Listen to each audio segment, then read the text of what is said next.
we are doing our part to allow the takers in our lives to take, or whatever dynamic we've set up in our lives. It's not that it's not true that they are with a narcissist taker. Of course they are.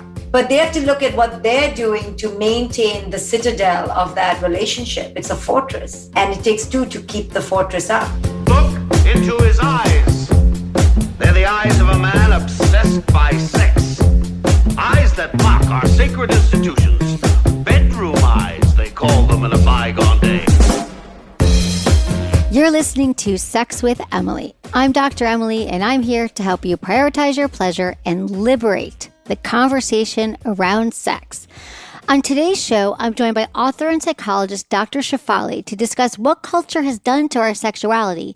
Dr. Shefali talks about how to turn your pain into power, how to rethink marriage as a model for growth, whether monogamy is natural or not, and how to replace societal conditioning with something more wild, interesting, and frankly, pretty sexy, and that is worthiness. Now, Dr. Shefali has specific opinions about marriage and monogamy coming from her own experiences. She's also speaking from a heteronormative perspective during this interview, and I just want to acknowledge that penis and vulva owners have varying desires and motivations, so it's completely valid if you're different from the people described here, but I'm certain that you will find something to relate to in this episode. These are just generalizations and stereotypes used to describe our culture more than any individual. All right, intentions with Emily. For each episode, I want to start off by setting an intention for the show. Please join me in doing the same. Well, my intention for this episode is to bring more awareness to the cultural limitations we put on our sexuality. There's no reason for anyone to feel shame about experiencing pleasure. I mean, unless it's actively harming someone else, we all should embrace our pleasure. All right, 5 ways to boost your sex drive ASAP is our new article on our website. Check out all of our articles. And just a reminder, friendly reminder, please rate, review, subscribe to the podcast wherever you listen. You can do it right now. It helps us keep the show free and available. If you want to ask me a question, just call my hotline. It's 559-TALK-SEX, 559-825-5739. If you don't want to leave a message, you can just send me a message at sexwithemily.com/askemily. All right, everybody, enjoyed this episode. Dr. Shefali is an expert in family dynamics and personal development, Oprah's favorite parenting expert, New York Times bestselling author, and renowned clinical psychologist. Her newest book is called A Radical Awakening: Turn Your Pain into Power, Embrace Your Truth, and Live Free. Well, I just loved your book. There is so much to unpack that it's almost like I wish we had 6 hours, but we do not today. I would love to move into the lies of love, the lies of marriage, the lies of monogamy. Mm-hmm. Can we talk about that? What are some of the lies of love? Well, that love, whenever we get into a love-based relationship, we are immediately talking about, what does this mean? We want to label it. We want to define it. We want to prescribe it. We want to contain it. And we want to control it. So love that doesn't end in quote unquote marriage, really, we act like it's not love. A marriage seems to be the pedestal. And that's not true. Actually marriage in many ways is the anti-pedestal, because the greatest love is free. It's organic, it's spontaneous, and it's uncontained. You actually don't need to get married. That's the greatest love, right? To have a couple or whatever, the configuration, to stay in love and not get married. Now that's love, right? Because they don't need the legal contract. They don't need the backing of the church or the court or culture. They don't need the endorsement. They just know who they are. That to me is the strongest love. Yeah. But we've got it all convoluted here, as if, let the priest sanctify. Why do you need the priest to sanctify you? Why do you need culture to come watch you? Why do you need legalities of a contract? A contract. Think about it. We have contracted love, and we call that is the pinnacle. No, that is the anti-pinnacle. So what you're saying is, and one of the lies that you talk about in your book, is that we are told that if we're in love, well, then it means we have to get married. And I struggled with that in my 20s. There was an expectation that if you dated someone seriously, You just have to be thinking about marriage. And while I wasn't ready to prioritize marriage myself, so I found myself really alone in my beliefs. There weren't many other role models of people who were saying, I'm just going to date and I'm going to decide what kind of relationship I want to be in. And I want the listeners to understand that we're not saying monogamy and marriage isn't right for so many people. But I also want you to know that there's options that might work for you. You don't have to get married. You can have a partnership without the legal contract. You didn't buy into the institution. Of course, marriage can be for whoever, but understand what you're doing. It's an institution, it's legal, it's contractual, it's judicial, therefore. So you have all that interfering and you have religion interfering. And what if you did not get raised in these ways? You wouldn't get married. You'd just be loving. Why does love have to be, and I did it. Listen, I went for the institution. So I can now talk from both sides, do it, but understand what the hell you're doing. Right. I tell my daughter, have the party. I promise I'll match every gift. Just don't legally sign a contract because you don't need to. It's a lie. You don't need to. I'll bring the whole town to watch you. I'll make sure they all give you gifts, but eat a lot of cake, but just don't legally. You don't need to, because it is set up for then control, for possession, for, you're breaking a contract. You're not breaking anything. You're just leaving a relationship. Right, exactly. But suddenly it becomes about you signed a contract, you promised me your life. It's based on control and fear. And then it becomes about scarcity, not abundance, not growth. It quickly can turn into all these things. And when it does, that's a tragedy because it doesn't need to be.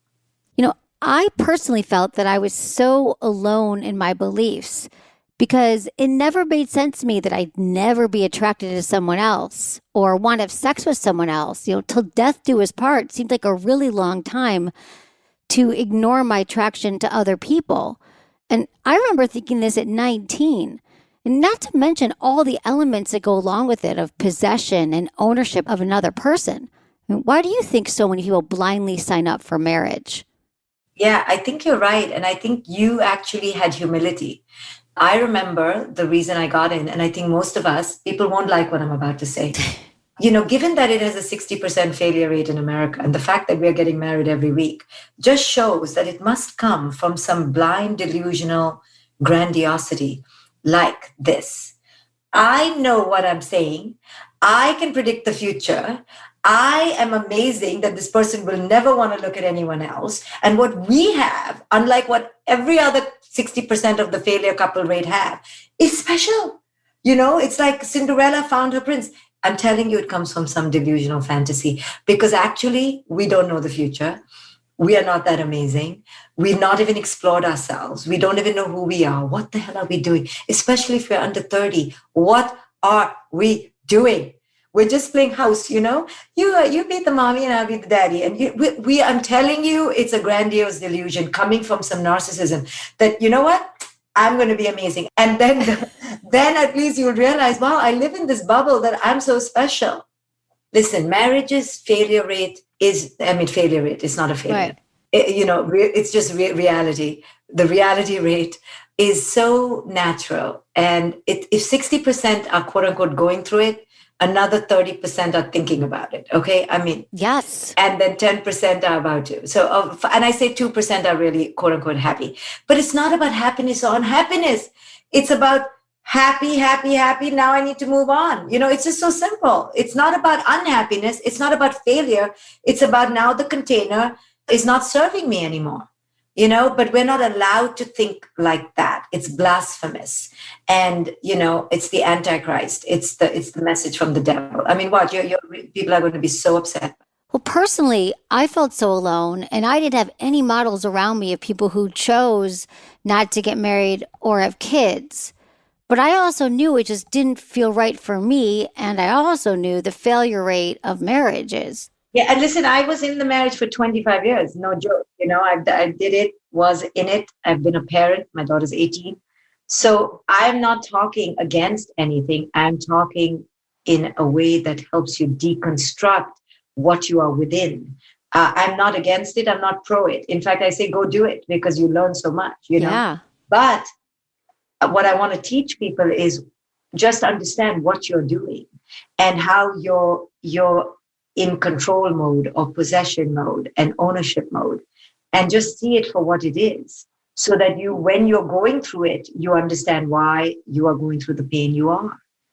Can you talk more about the connection between control and possession in marriage? Well, it's what we've been alluding to, that when you get married, implicitly there's an understanding that I'm the only one you're going to be attracted to. I'm talking about a traditional relationship. Yep. You should have eyes only for me. Women typically are getting upset when their husbands are looking at anybody. Okay, you cannot look, apparently. Your eyes belong to me, your eyeballs belong to me, your penis belongs to me. Your body parts belong, your imagination belongs. Everything out of that is considered a sacrilege, right? How could you do this to me? You promised me your fidelity. But really, when you break it down, what does that mean, right? How are we owning another person? Because they are the ones you love. And then what is love? And isn't love then freedom? Of course, there are boundaries, but the boundaries come through communication. Communication is the best boundary. Right? The only real the boundary you can really have with another person is clarity, communication, negotiation, understanding. You cannot tie that person to you and tell them that their behaviors and actions belong to you. And if they go with their own free flow, now they're betraying you. The other person is like, I'm just doing me. How am I betraying you? But it becomes about betrayal because we have that in the vernacular. It's set up. He betrayed me. She cheated on me. How about, she's exploring herself, or he's finding himself. These words we use, cheater, betrayer, and we're so pompous and righteous when the other one messes up like that. Right. We have jurisdiction because of this contract.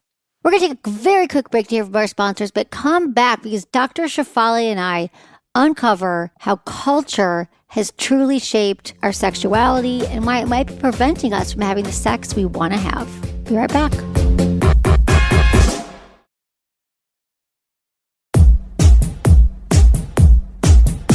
What has culture done to our sexuality then? Oh my goodness. It made us all lie and cheat and pretend. I mean, really, women are faking orgasms, men are faking fidelity, to put it mildly and stereotypically. I mean, everyone is lying, If you're alive to your sexuality, there's no way you're not going to be exploring it. And when you explore it, you go into murky waters. So it's so dangerous to talk about these things. You just don't talk about it. It's very dangerous. Yeah, it's not encouraged for us to feel safe talking about our sexuality and our desires. We're conditioned, both men and women, by religion and the puritanism of this culture, shockingly puritanical, to really suppress our sexuality. And so women are taught, we're slutty or we're whores, or I don't know what labels we're given. Yes. We are, if we masturbate or we explore or we like different experiences. And men are taught, and men, they think the only way they can be is to get married. So they get married foolishly not realizing it could be way beyond their capacity to be monogamous. They want to be monogamous, but it may not be part of their capacity. And so then they find themselves leaking here and leaking there. And women may think it's an insult if they watch pornography because they're trying to get some needs met. I mean, it's such a value judgment placed on sex and exploring sexuality, so much judgment and fear, because again, we possess the other person's body parts, and so it really takes openness from both sides to open up this beautiful sexuality. And women are trained in particular to actually not be sexual, right? We are inhibited, and orgasm for us is not easy. So, it's not immediate or easy or direct. No, it takes at least 40 minutes with a partner, 20 to 40 minutes on average. And we have different orgasms, different things, and we have not been taught how to explore it. And so men and women right there are at odds, right? Men can orgasm so fast, so quickly, women can't. And then there's a mismatch. So then do we lie? Do we fake it? So, it's, right. it's something that we need to allow ourselves to explore more freely without the value judgments that we've placed on it. Sexuality has also been corrupted by morality and loyalty. And sexuality is separate from morality. You're not a bad person if you're a sexual person. You're not a good person if you're asexual. You don't get extra points because you just like one person. But somehow we think, I've only been attracted to one person. I'm a good person. No, you're just, wow, you've only been attracted to one person kind of person. That's all. Yeah, that's all. It doesn't mean anything, right? It doesn't mean anything. It just means, wow, okay. Do you think that we're meant to be monogamous? Well, research has shown that no dimorphic animal species, where males and females can be easily identifiable, no dimorphic species is monogamous. We are monogamous by acculturation. But people argue that it's an evolved way to be. I think it's not. I think it's an acculturated way to be. But, you just have to look at nature to see that no dimorphic species ever is monogamous. And essentially we are animals. But essentially, if you really break down couples, you'll see that no one is really monogamous. Someone in the couple is not practicing monogamy, either in fantasy, either in pornography, either in desire. It's just not possible. So what you're saying is, even if you're only with one person, it might not be a monogamous relationship because the lines are blurred, truly, about what it means when you're engaging in active fantasy on your own, which I think is healthy. But some would say that's breaking a marriage contract and societal expectations. Men just don't talk about it because they've been so shamed. Men are so shamed to talk about how many times their penis is erect in a day. Ask your male friends how many times. They'll be embarrassed because they've been told that that's bad, but it's their wiring. Now I'm not saying that they have to act on it, but they can at least be acknowledged or understood for it.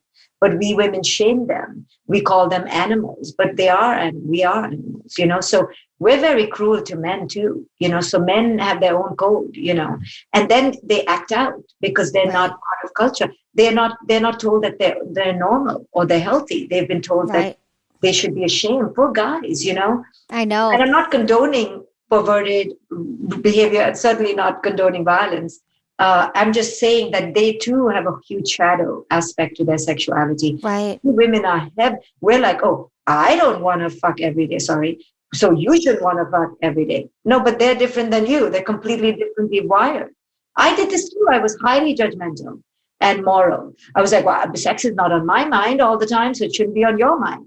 But now I realize how fallacious that is, how erroneous and how cruel I was, Yeah, because you were protecting yourself. You were still in that role of protecting yourself, of feeling like not lovable, not worthy. If he went out and he was masturbating or doing something else, you think, well, that's wrong, right? Well, also because I didn't understand how different males and females are. Right. So I was just very presumptuous and moralistic and righteous that if I don't, it's like, I'm vegetarian, how can you be non? It's like and women are that. We don't understand the male experience and males don't understand the female experience. So we need to talk more, basically, right? Right, exactly. But what about shame in sexuality? Where does shame fit into this? There's so much shame we have around talking about it. Religion has made sure we feel shameful because religion has told us uncontrolled sexuality is bad and we need to control it. And the more we control it, actually, the more we suppress it. And eventually we have a perverted sexual climate, which we do. Right. We're very perverted here in our sexuality. It's all hidden. It's all underground. It's all sneaky. And nothing is out in the open. No one, at a dinner party, no one would really talk about sexuality. No. But yet it's part of our everyday experience. We're just so ashamed. So religion has done its part to make sure that we feel like we're bad people if we talk about sexuality. Good girls don't talk about sex, of course. Exactly, right. But in your book is for mostly geared towards women, but I think that men will get a lot out of it as well. I think that everyone should read this book. But this awakening process that you talk about and understanding the lies that we're telling about us, I have to be perfect, and a perfect woman wouldn't be loud in bed, or a perfect woman wouldn't masturbate, a woman who is, just all these messaging. So I think your book, doing these exercises in the book too, and asking yourself these questions could really help so many women open up and realize other areas in their life. It's not just sex where they're not allowing themselves to fully step into their pleasure. When we don't step into our sexuality, it means we haven't accepted who we are, we don't welcome who we are, and we don't integrate who we are. So our sexuality is our way of celebrating ourselves because we've honored our body, we love our body, we are celebrating it with abandon. So it's a symbol of greater inner connectivity. Mm. After the break, Dr. Shefali and I discuss her new book, Radical Awakening, and what to do if your partner won't go to therapy, but you know it's necessary. Be right back.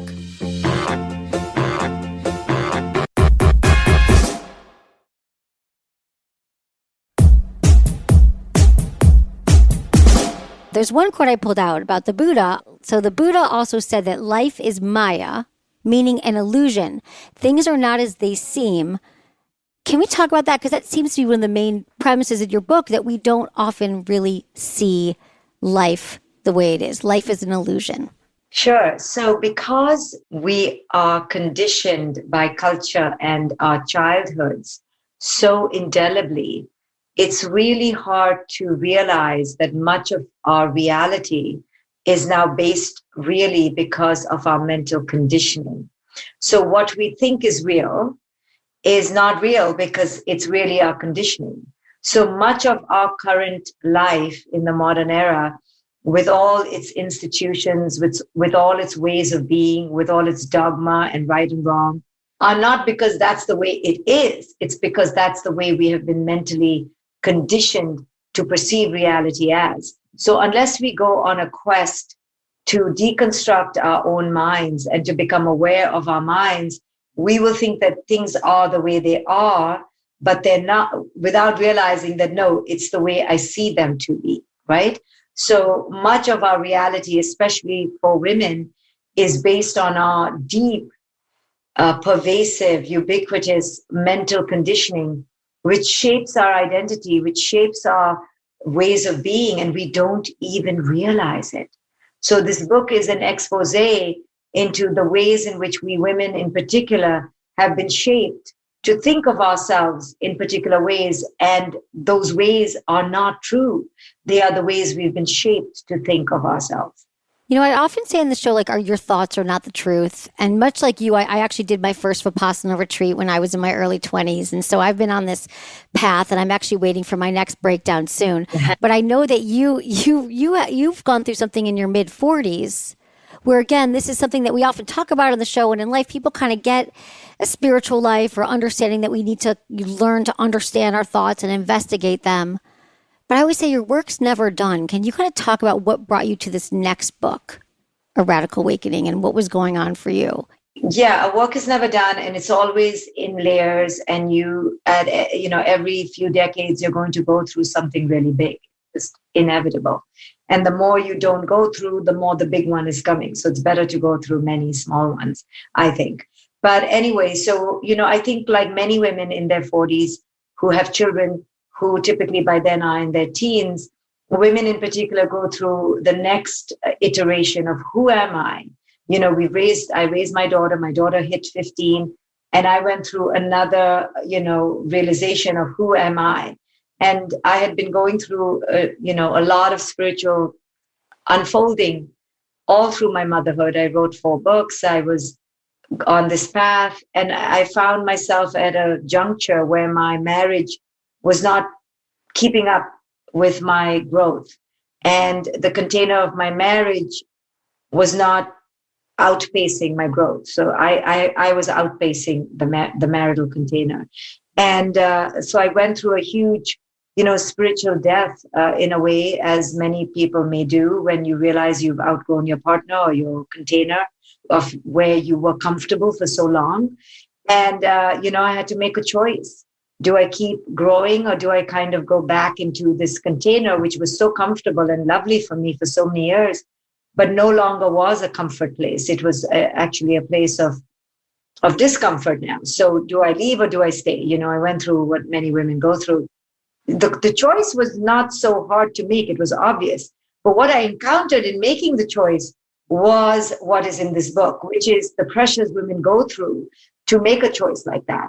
and the shame you feel, the guilt you feel, the fear you feel, not because the individual choice was hard, but because what culture puts on you and the labels culture puts on you. So then when I realize, oh, I can make this choice, but I'm encountering cultural institutions that are making me feel ashamed, that's when I realized that, wow, other women must be going through this as well. And I need to write about it and honor other women by honoring myself and vice versa, and give ourselves permission.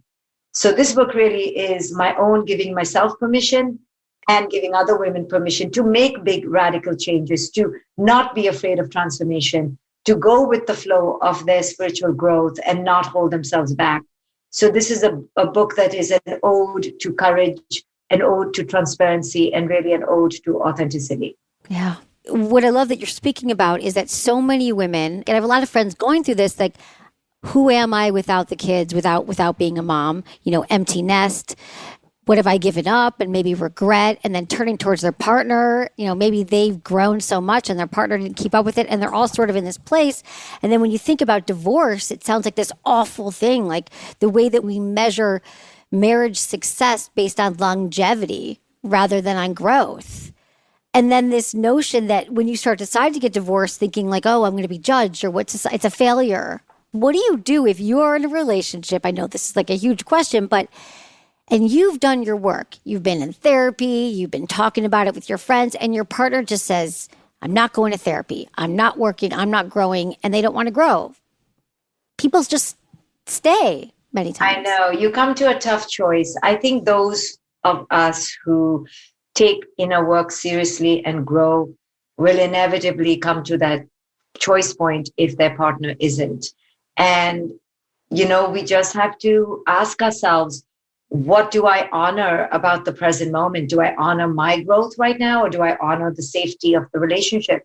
It's typically a trade-off between safety and familiarity and the unknown of your growth. And it's tough, and everyone has to make that choice on their own. And there will be many regressions. I eventually took another 2 years to really eventually leave. It's not easy. It's not a quick, like, just walk away. It's not reaction. It's not instant gratification that we're talking about. It's really discerning where the choice is, and you have attachments in the old life. You have memories in the old life. You have children in the old life. So it's a lot of pressure for women to make the choice with wisdom, with compassion, without guilt. It takes time to grow into that choice. And if we looked at marriage as a model just for growth, it would be so much easier. It was way harder for me because all of culture looks at marriage as a failure if it's not based on longevity. So then the partner has egoic issues around betrayal and hurt. But none of this would exist if we understood that it was based on growth in the first place. So is that the world you'd like to see? I mean, I know I would. When people are like, get the questions you need to ask someone when you first meet them, and you talk about this as well, like, do you have a growth mindset? What are your priorities? How much do you love yourself? Are you working on yourself? And instead, we're looking at their jobs and their families. And it just seems like there's so much to teach people, right? In this way, we're often looking for what society has told us is important. And I talk about it so much, how important it is to do your work. But what I love about your book is you really do break down what that work is. And I love the way you talk about our inner child. I've heard you say that in a relationship, it's really just your 2 5-year-old selves playing in a sandbox together. Can you talk more about that? Yeah. So we grow up with this conditioning which forces us to abandon our authenticity a long time ago. The conditioning of our culture and our childhood forces us to receive love and worth through false ways. So we learn we have to be beautiful, we have to be skinny, we have to be successful, we have to be rich, we have to be perfect, we have to be nice, we have to be pretty, we have to be kind. It's good to be kind, but you know what I mean. You have to be kind, So we then forsake authenticity for all these ways of being. And when we forsake authenticity, we leave our true experience behind on the sidewalks of our childhood. When we leave our true experience behind, and now we've developed a persona, which in the book I call the ego or the false self is relating to the world. And because it's false, it won't last. it will lead to resentment, burnout, addiction, because the false self is looking for worth based on something false.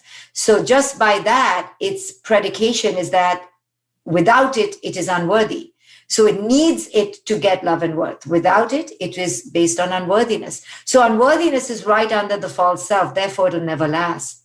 So at some point in our lives, we're going to have to confront our sense of unworthiness. And that's what really the whole book is about, is that at our core, we believe we are unworthy. That belief system is a lie. And unless we revoke that belief, unsubscribe from that premise that we are unworthy, we will keep attracting more false selves to more false selves, and the pattern will continue. So in order to now heal, we need to stop the false self, touch upon what's really underneath, which are these feelings of insecurity and unworthiness, and begin to heal that. And that is a mental process, it's a psychological process, it's an emotional process. And I lay out the process in this book. The book is written to be a path. And if you read the book as a path and go on the path, at the end of the book, you will have achieved some semblance of insight, awareness, and transformation. Yeah, I recommend everyone goes on this path, on this journey with you in your book. So let's talk about this belief that we're all unworthy, that we are unlovable, that we're going to be rejected. I mean, this often comes up on the show when we're talking about confronting or talking to your partner about what you want sexually, for example. Like we think, well, they're going to think I'm a freak, or they're going to abandon me, or they're going to leave me if I show them who I really am. Talk more about that trance of unworthiness. Right. So because we were not seen for who it is we were as children, and because we were not honored for that, just as we are, we have this pervasive sense that we're not good enough as we are. We need to be an athlete, a violin player, a good student. We need to become these things in order to become worthy. That's how entire childhood is set up. That's how our education system is set up. So as children, we learn that we are good enough if and when only. So we have all these conditions. So therefore, we are constantly trying to achieve those conditions, but we cannot always achieve those conditions. So the minute those conditions are not met, we are in a panic.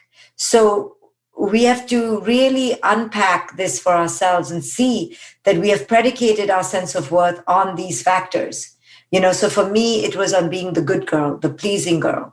So it's very hard even today to let go of the pleaser, because right under the pleaser is unworthiness. Who will I be? I will not be loved if I'm not a pleaser. Right. So I'm trying to retire my pleaser. I'm trying to fire my pleaser. It's really hard because I'd rather please than be authentic, frankly. It's just my mode. And I don't know how to undo it. Even today, I'm like, I have to tape my mouth, bind my wrists so I don't act like a pleaser. So this is in these ways. So in this book, I talk about all the archetypes, right? The savior, the pleaser, the rescuer, the victim, the martyr. I have so many of them there. You break it down. Yeah, go ahead. No, I'm a pleaser too, and a perfectionist. And I was so excited for this interview, and you covered so much. And I get nervous. I'm like, I just want this to be a great. I did it today too. I'm like, I don't even want to talk. I just want her to talk. But then I talk over you. I want you to like me. I mean, I do it all the time. But I often say I'm such a pleaser, and it is not serving me anywhere. And that was definitely in my home growing up. I had to be nice. I had to be pleasing to everybody, or no one would listen. My mom had that blank face, if any emotions, she didn't register unless I was happy, right? And I often say we got to do our work from childhood, but it's just you just don't get. I think the other thing is you just don't get there. Even you saying that today you had to do that. It is a daily practice. Yeah, because what is embedded in those first 7 years is what the hell? It doesn't get erased, So now you have to always be present. And that's why present moment awareness is so key, because you can watch yourself doing it, So now I can tell myself, oh, I'm in my pattern. Oh, I just did my pattern. Oh, you just gave trust away without caution. And that those are acts of the pleaser. So recognizing your pattern, and I talk about that all in part 2, is so key to realize that I'm doing this because I am anxious that I am unworthy. And it's hard for us competent women to get in touch with the fact that we're actually anxious. But it's not that we have to be crazy people, but we have this underlying sense that we will not be loved.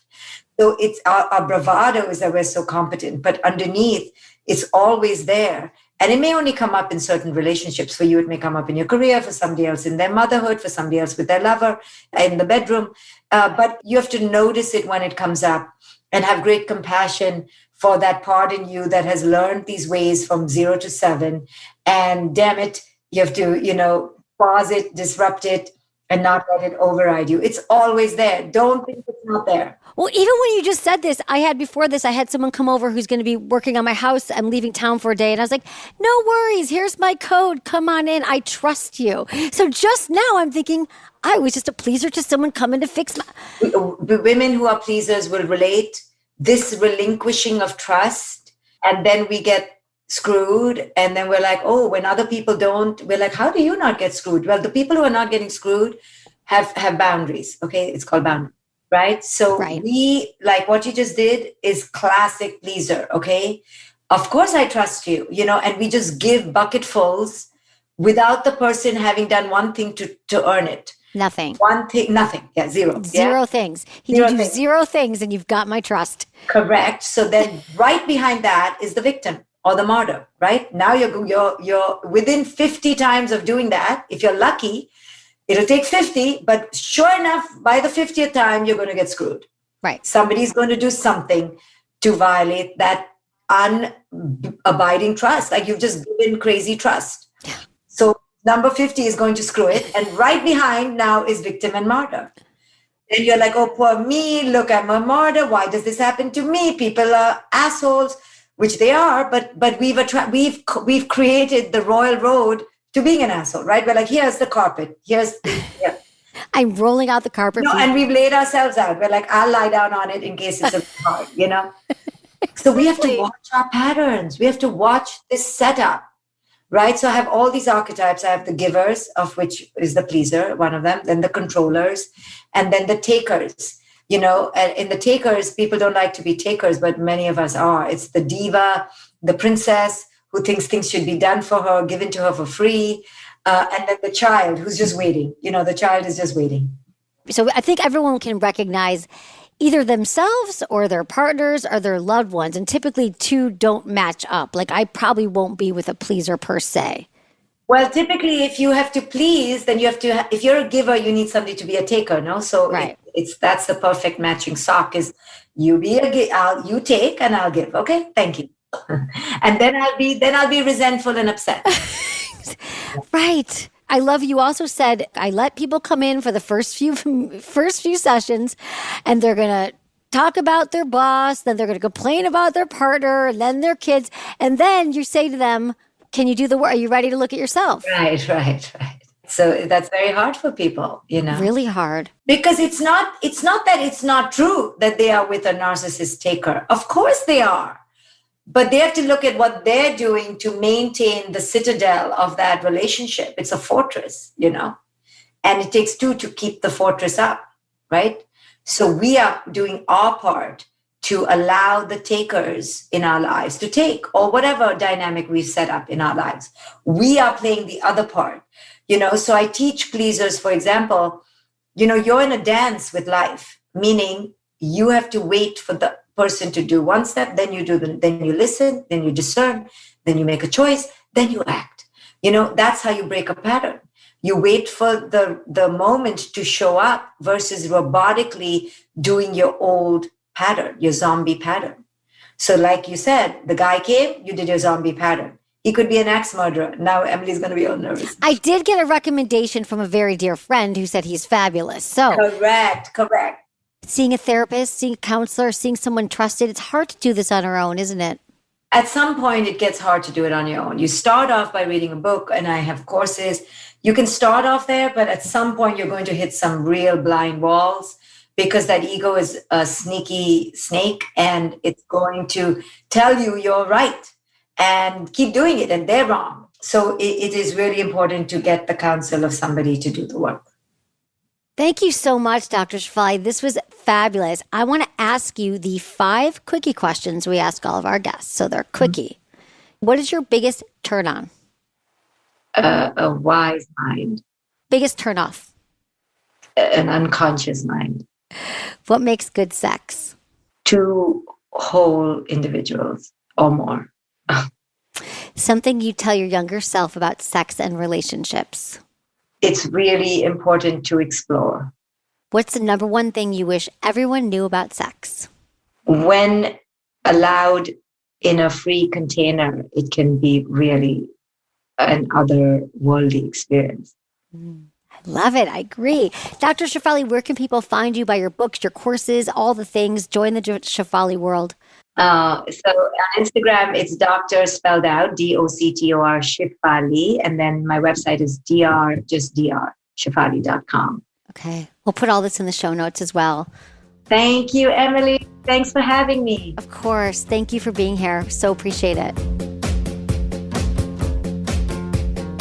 That's it for today's episode. Thanks for listening to Sex with Emily. Be sure to like, subscribe, and give us a review wherever you listen to podcasts, and share this with a friend or a partner. Believe me, if you got something out of this episode, they will too. We release 2 to 3 episodes a week. Find me at Instagram, YouTube, Facebook, and Twitter. It's all at Sex with Emily. If you'd like to ask me a question about sex or dating, relationships, email me feedback@sexwithemily.com or sexwithemily.com/askemily. And check out my website. We have so many great articles diving deep into topics like, how do I have multiple orgasms? How do I last longer in bed? How do I stop thinking about my ex? What sex toy should I try? And so much more. Sign up for weekly emails. I've been told I give really good emails. I do. Was it good for you? Email me feedback@sexwithemily.com.